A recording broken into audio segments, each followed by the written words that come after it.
Hello साथीहरू, के छ खबर? मलेसियावासी गोर्खे नमस्कार।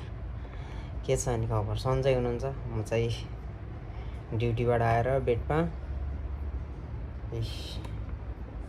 पुरा उत्तानो परेर सुतिरहेको छु। गर्मी छ, निन्द्रा लाग्दैन। ड्युटी जाने बेला निन्द्रा लाग्छ, यो अहिले निन्द्रा लाग्दैन। पुरा भरे ड्युटी जाने बेला, भोलि बिहान ड्युटी जाने बेला निन्द्रा लाग्छ। जति बेर आर्लम बज्छ अनि त्यतिखेर अहो निन्द्रा यति प्यारो हुन्छ नि त्यतिखेर अहिले निन्द्रा लाग्दैन। आँखालाई हेर न, आँखालाई, आँखै यस्तो छ। जतिखेर भोलि बिहानको ड्युटी जानलाई आर्लम बज्छ त्यतिखेर यो आँखा खुले त मरिजाउँ, यत्तिकै हो।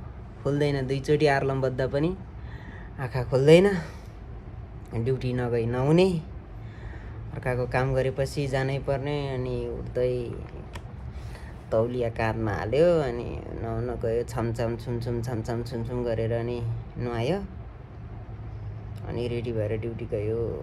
ड्युटी जान्जेलसम्म निन्द्राले छोड्दैन। जब 9-10 बज्छ अनि बल्ल निन्द्राले छोड्छ। यतिखेर निन्द्रा लाग्दैन। के गर्नु, गाह्रो छ हो, गाह्रो छ हामी परदेशीलाई। जय देश जय नेपाल भने बस्यो।